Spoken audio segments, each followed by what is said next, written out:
Next up, we got. Gotta fix my light real quick.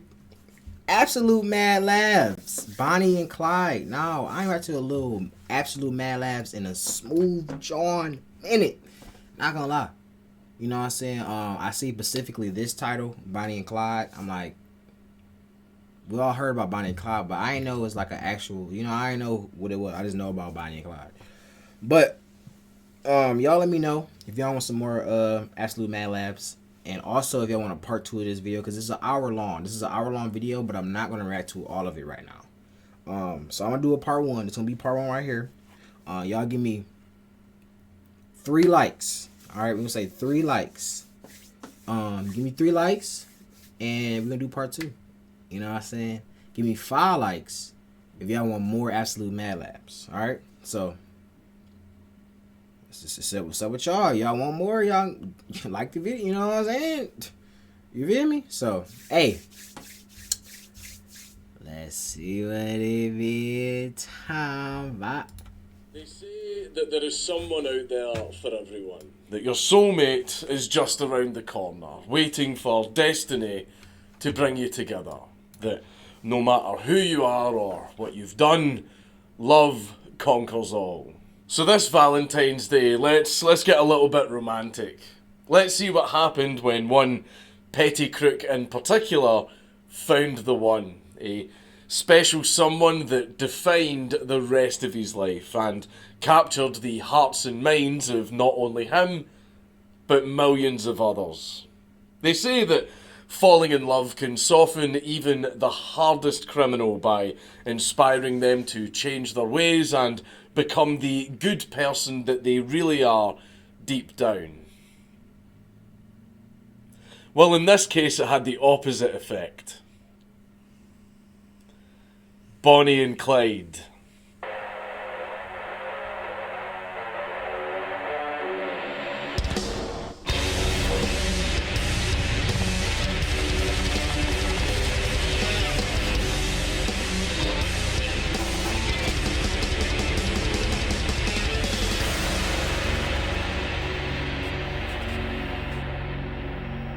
Please leave a like and a comment on this video because it really helps me in the algorithm.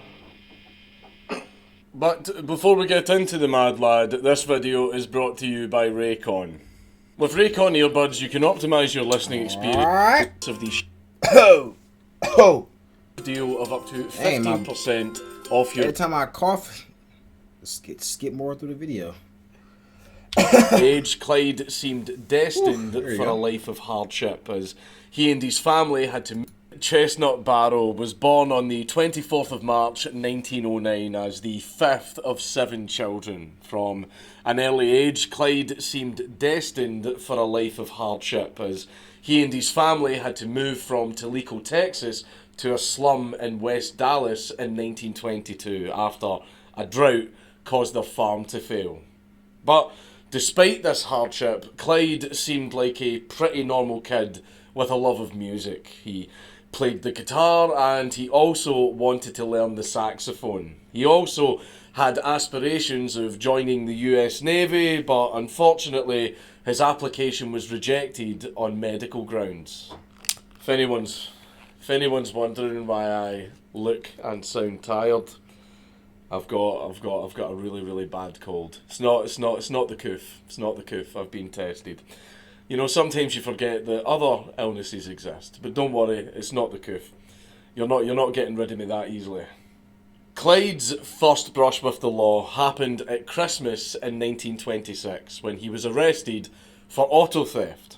However, the charges were dropped when it turned out that all Clyde had done was forget to return the rental car. So, Clyde had just made a simple mistake. No harm done. Until the next incident. Unfortunately, Clyde's older brother, Ivan Buck Barrow, was a very bad influence on Clyde. Many people at the time were extremely poor and resorted to just taking what they needed, whether they could afford it or not, including Buck. And Clyde soon joined him in stealing things after he dropped out of school. Buck and Clyde were then arrested for possession of a truckload of stolen turkeys. Buck was imprisoned for a week, but luckily Clyde managed to avoid punishment. The law, however, had given Clyde a little bit of a scare, which should have been enough to shake him out of his brother's influence and set Clyde back on an honest path. However, all the ordeal managed to actually do was prove that Clyde was no chicken. Sure, he did actually manage to hold down some legitimate jobs for a while, but on the side, he was also stealing cars with Buck. Then, one night, the two brothers' fledgling career of petty thievery caught up to them in early 1929, when they decided to rob a store during a joyride in a car that they had stolen. Unfortunately, a squad car that was sitting nearby spotted them on their way out of the store. During the run from the cops, it was clear that Clyde wouldn't be able to outrun them. But that was all fine because he only needed to outrun his brother. Buck had actually tripped and fallen, so Clyde escaped into the woods while Buck was arrested. Luckily, despite abandoning his own brother, Buck was a good enough big bro to not rat Clyde out before being sent to Huntsville State Prison for a few years. And you would think such an event would have definitely been more than enough to scare Clyde shitless and put him back on the straight and narrow. The very next day, Clyde robbed another store. Oh my God. I mean, if he wanted to learn some lessons, he would have stayed in school. After several more months of robbing stores and stealing cars, Bro think it's GTA. Clyde's life changed forever in January of 1930, when he received word that his sister had broken her arm in a fall. She was staying at the house of a friend who was looking after her. So Clyde, to see if his sister was alright, decided to pay her a visit. But on that fateful day, his sister was not the one that had Clyde's attention. He was far too busy looking at his sister's friend, who was making hot chocolate in the kitchen. And Clyde was immediately captivated by her.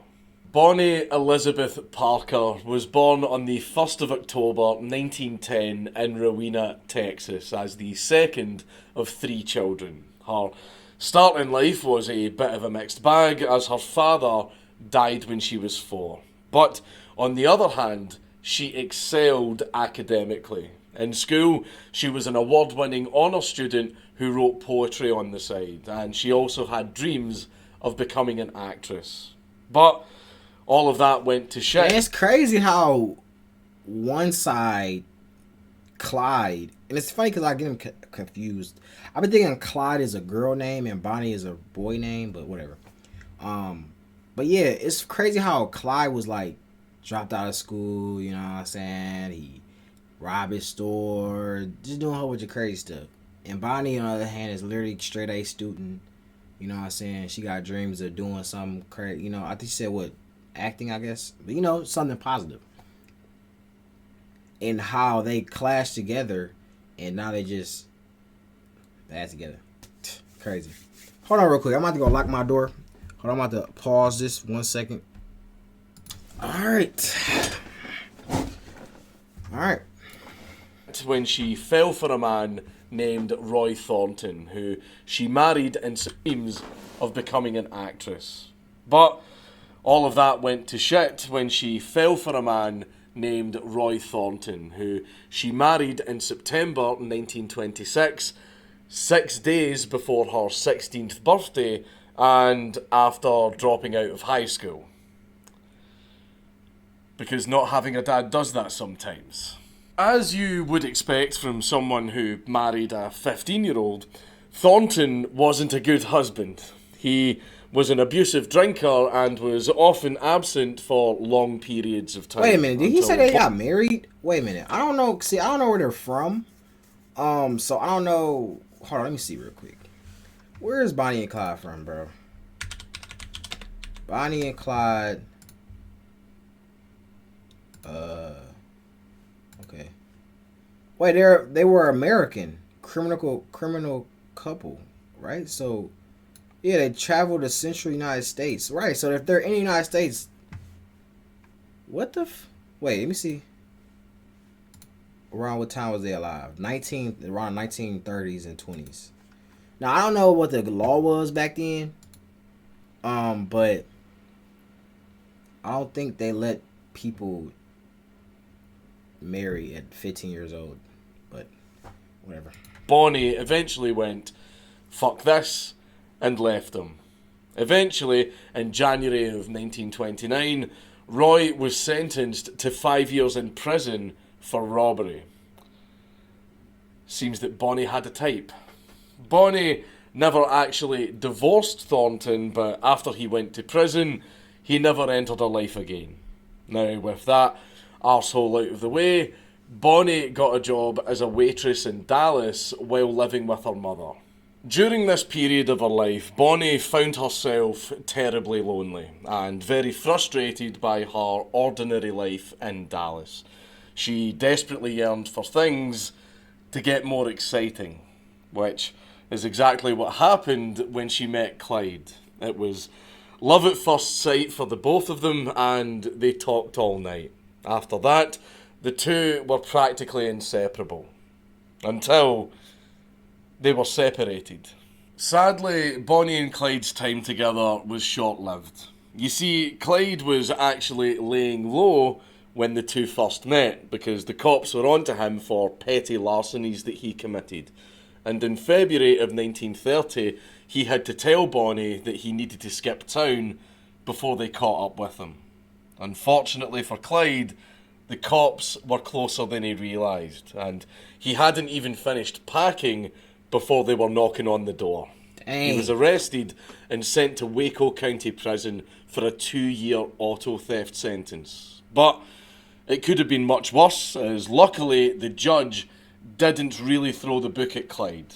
He also received a 12-year sentence for burglary that very luckily was suspended.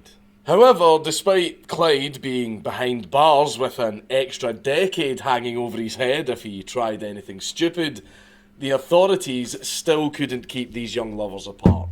Bonnie regularly visited Clyde in jail despite the objections of her mother. One day, she also got to meet Clyde's cellmate, a man called Frank Turner, where she got the chance to really affirm her love for Clyde.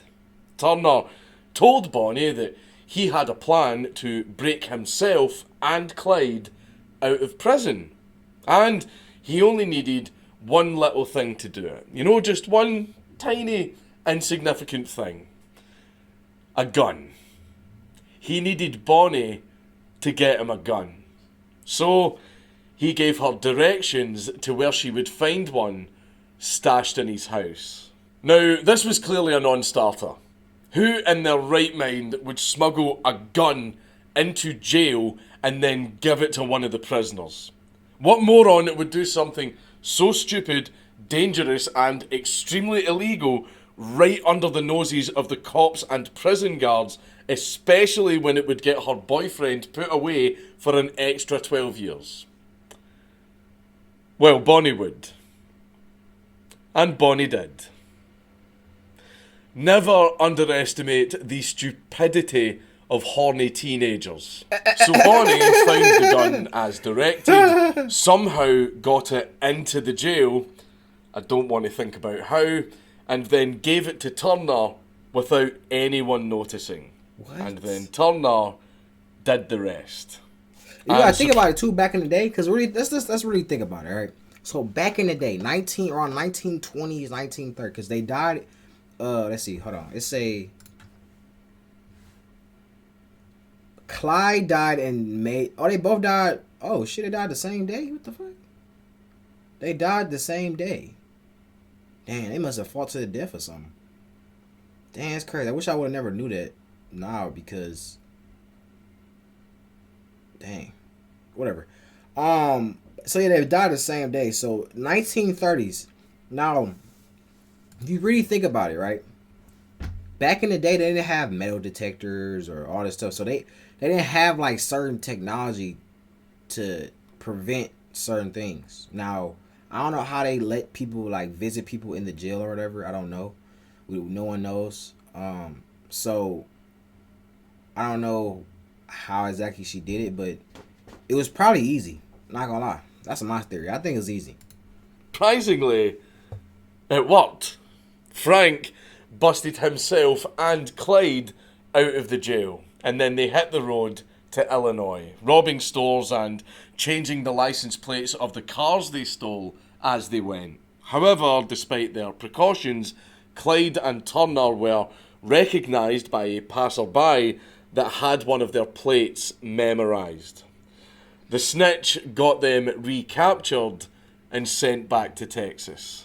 And because Clyde fucked around, the book that he narrowly dodged before now smashed him right in the face, resulting in his suspended sentence being added to his time. Clyde was sent to Eastham Prison Farm for 14 years of hard labour, which sounds really bad just by itself, but Clyde was only 5'7", and prison isn't a very good place for a delicate little thing like him. Especially since the guards also had a habit of just beating the shit out of the inmates. Wow. As you would expect, it wasn't long before a fellow inmate named Ed Crowder took a little bit of a liking to Clyde. And let's just say that he made Clyde show him his muscles in an arrangement that left Clyde constantly getting shafted.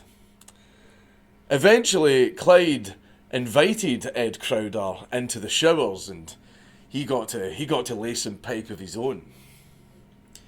Yeah, Clyde beat him to death with a lead pipe. Clyde beat him to death in the showers with a lead pipe. Now, that could have been the end for Clyde.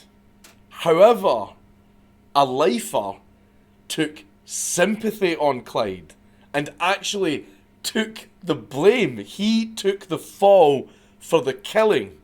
After all, he was a lifer. What were they going to do? Give him more time? Unfortunately, Clyde's time in prison didn't get any better. By February of 1932, the prison labour was too much for him, even without the buck breaking. So, Clyde took drastic measures to get a transfer to a less horrendous prison on medical grounds. Now, we don't know if he did it himself or if he got a fellow inmate to do it for him, but Clyde had 2 of his toes chopped off with an axe. And 6 days later, this little piggy went home. Literally, because Clyde's mum had actually pleaded with the judge to make him eligible for parole after the 2 years that he had served. So it turned out that Clyde had chopped off his toes and gave himself a permanent limp for nothing. See if he just waited 6 days, you know? You live and you learn. But I don't think that the axe incident was the only reason why Clyde was walking funny on his way out of prison. Upon his release, one of the first things that Clyde did was reunite with Bonnie, who was pretty much the only thing that had kept Clyde going while he was in prison, by writing to him as regularly as possible.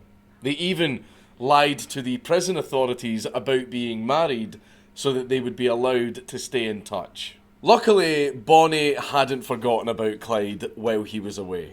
In fact, their love only got stronger, as demonstrated by a letter that she wrote on Valentine's Day of 1930. And the letter said, "Sugar, I never really knew I really cared for you until you got in jail."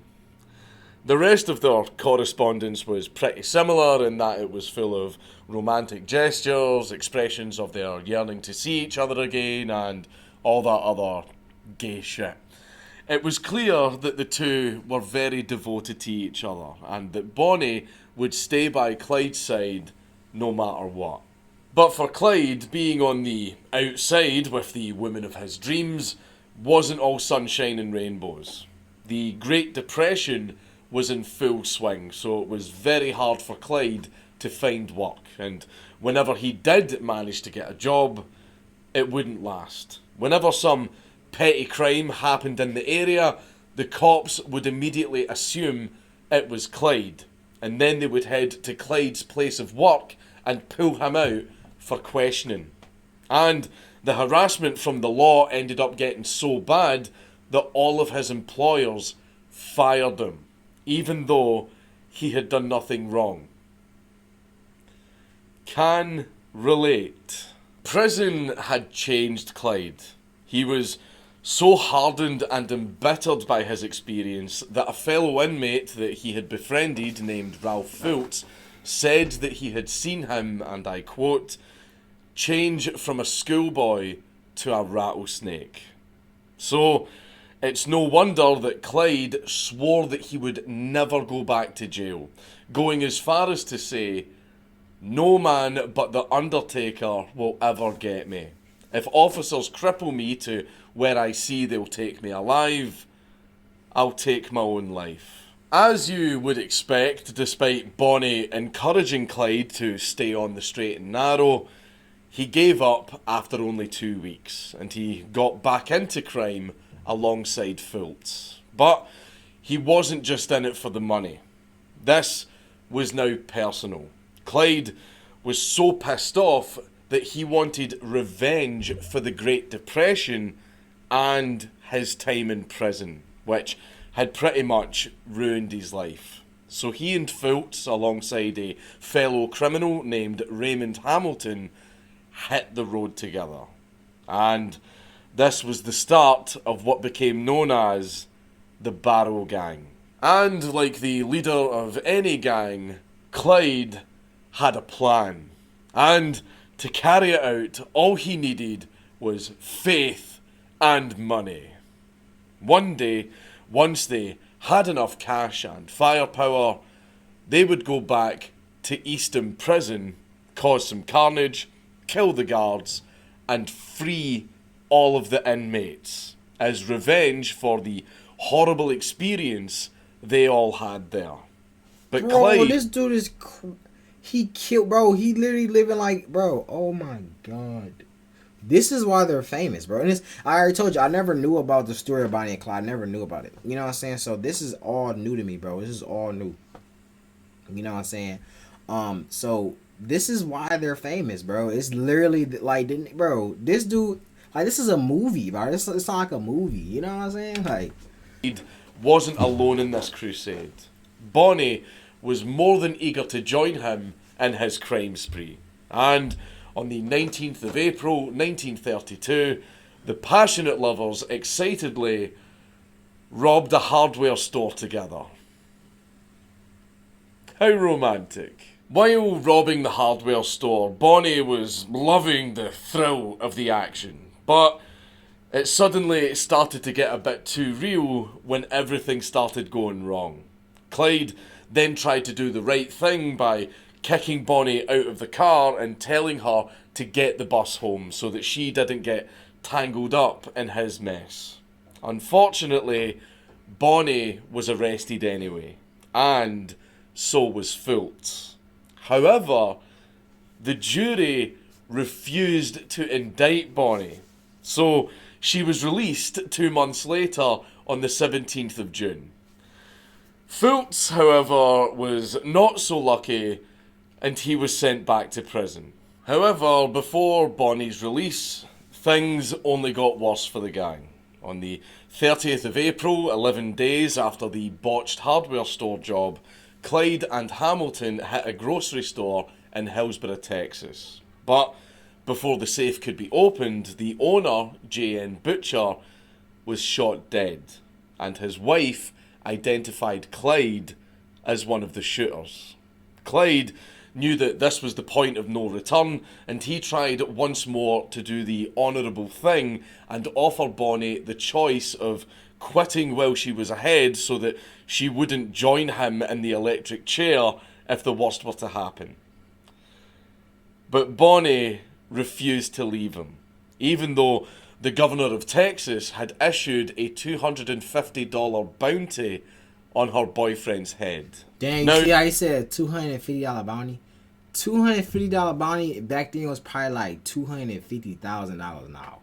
You know what I'm saying? Probably not even that. Probably like low key like 200 million. Low key.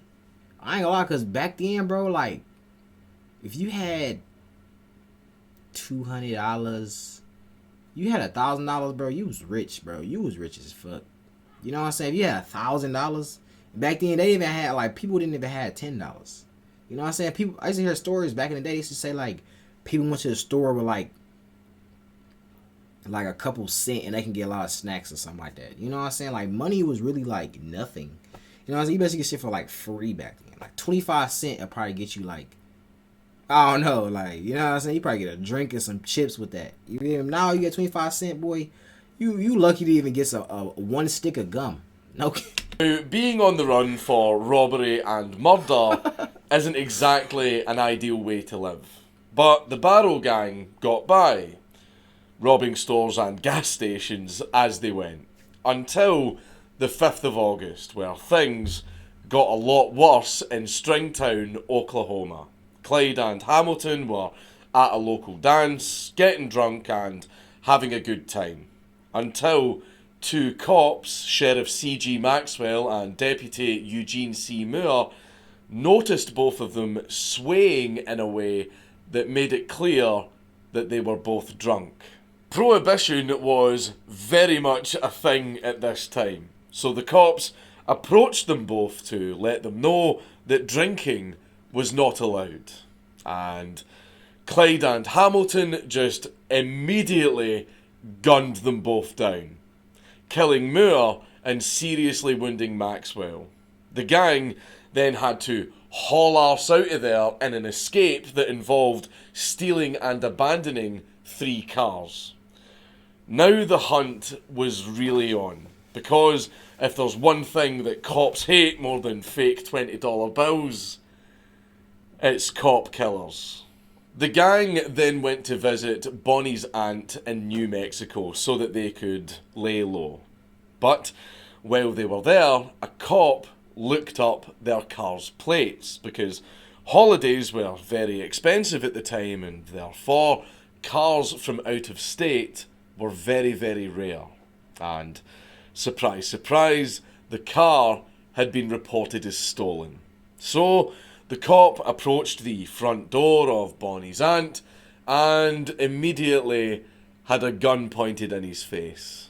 Upon seeing the gun, Bonnie's aunt freaked out and called the cops. It seems that she was completely, absolutely unaware of the type of business her niece was involved in. So the Barrow gang once again had to hit the road, taking the poor cop with them as a hostage, though he was later released unharmed. But not before the 2 lovebirds proudly identified themselves to him as Bonnie and Clyde. It must have really sucked to be Hamilton. Imagine being on the run from the law and the entire time you're the third wheel. The Barrow gang continued on the road, living at campsites and shitty motels and probably also bribing people to keep them hidden. They kept robbing stores and gas stations to get by, shooting those that got in their way. Although one thing that made life a little bit easier for the gang was the fact that they carried out their robberies near state borders so that they could just quickly hop over and out of the jurisdiction of the cops that were chasing them. Despite being on the run, Clyde managed to stay in touch with his family, and he would return to Dallas every so often to pay them a visit. Clyde's mum was sympathetic about her son's life of crime and understood that he was just in too deep. She and the rest of Clyde's family were always there for a reunion whenever Clyde returned to Dallas to visit. Clyde would write a note with a meeting time and place, put it in a cola bottle, and then chuck it out of the window as he drove past his dad's filling station. His family would then meet him at the arranged location, often with food and clean clothes. But as wholesome as all of that sounds, Hamilton didn't have a particularly great reunion with his own family in Michigan, because he got caught and arrested, and he was sentenced to 264 years at Easton Prison Farm back in Texas. And this wouldn't be the worst luck that Bonnie and Clyde would go on to have when it came to the families of their associates. On Christmas Eve, a friend of Clyde named W.D. Jones joined the Barrow Gang, but he was more of a hindrance than a help. After having bragged about how many cars he had stolen, he had one job: steal a car. Which is simple enough. After all, this was basic shit for Clyde. So, how did WD do with all of his professed experience? Well, he completely fucked it up, didn't he? He got into the car easily enough, which was sitting in a driveway, but he couldn't get it started. And he made so much noise that the owner of the car heard him, ran out of the house, and started running towards the car. Clyde then had to get out of his own car and get the car started himself. And in the process of this, he accidentally shot the owner dead. By this point in their crime spree, Bonnie and Clyde were making enough noise that the feds wanted to get in the action. But they couldn't actually do anything because it wasn't in their jurisdiction. However, Fed's gonna Fed, so they got to work on finding an excuse to start meddling, which came in December of 1932, when they found an abandoned car in Michigan. The car had been stolen in Oklahoma, which led them to another abandoned and stolen car the following May. And inside of this car, they found a prescription bottle that was filled for Clyde's aunt. The cars had been traced back to Bonnie and Clyde, which meant one thing: they crossed state lines. So now the feds were allowed to get involved. 1933 started in a pretty routine fashion for the Barrow Gang as they continued to rob stores and kill the cops that tried to arrest them, with 5 smoked pigs under their belts. Oh, and they also, at one point, forced a cop, at gunpoint, to steal, carry, and install a car battery for them after theirs had died. In March, Clyde's brother Buck had been released from prison, and he joined the gang alongside his wife, Blanche. And together, they all decided to rent a garage apartment in Joplin, Missouri, and lay low for a few months. However, they barely even lasted 1 month. Their behaviour was suspicious enough that their neighbours called the cops, who showed up and noticed that all of the cars in the driveway were stolen. So, the cops decided to raid the place. On the 13th of April, Clyde and W.D. Jones were just back from casing some places to burgle when Buck met them outside just as the cops arrived. But the cops, at this point, had no idea they were dealing with the Barrow Gang. The cops thought that they had just stumbled across a bunch of basic bootleggers. And that lack of intelligence gathering cost them dearly. Clyde and WD wasted no time and blew the first 2 cops away with a shotgun. Dang. And Bonnie followed suit by firing an automatic rifle out of the kitchen window. And then Buck also joined in and opened fire on the cops. W.D. Jones was grazed across the head by a bullet, and Blanche lost her shit and just ran screaming into the street. She wasn't really cut out for this kind of lifestyle. And as the gunfight ensued, a bullet was deflected by a button on Clyde's suit, and Buck was grazed by a ricochet. After all of these extremely lucky close calls, Clyde managed to get everyone but Blanche into a car in the garage and set off slowly enough to drag a screaming Blanche inside the car before speeding off. It was a very narrow escape, but they'd all made it. However, there was something other than 2 dead cops that the gang had left behind during their escape. A little something that changed everything. A roll of undeveloped film. The cops also found Buck and Blanche's marriage license, Buck's 3-week-old parole papers, and an autobiographical poem written by Bonnie titled The Story of Suicide Sal. After the raid in the apartment, the cops found that the film contained a number of photos of the gang. Now, to understand why these photos were so important, you need to understand that this was a time where the economy was in absolute shambles, and those that couldn't afford to buy the dip needed a distraction, because reading about the latest developments of the Great Depression was, well, it was depressing. Which led to a series of sensationalised stories in the media about gangsters and crooks that the cops were hunting. And Bonnie and Clyde were no exception. The media wanted to run their story. And now they had pictures. The photos... Alright, y'all. 30 minutes into the video. Like I said, we're going to make... If y'all want a part 2, 3 likes on the video. That's all I ask for. If y'all want more Absolute Mad Labs, 5 likes on this video. Subscribe. Look, what you want to do? Subscribe. Hit the post notifications so you'll be notified when I post the video. You know, you want to be notified, right? Hit the post notifications. Subscribe. Like the video. And comment done. Alright? When you comment done, I'll know. Okay, subscribe, blah, blah. You know what I'm saying?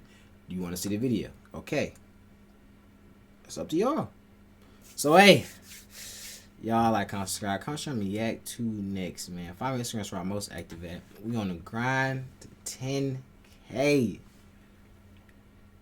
And I'm out.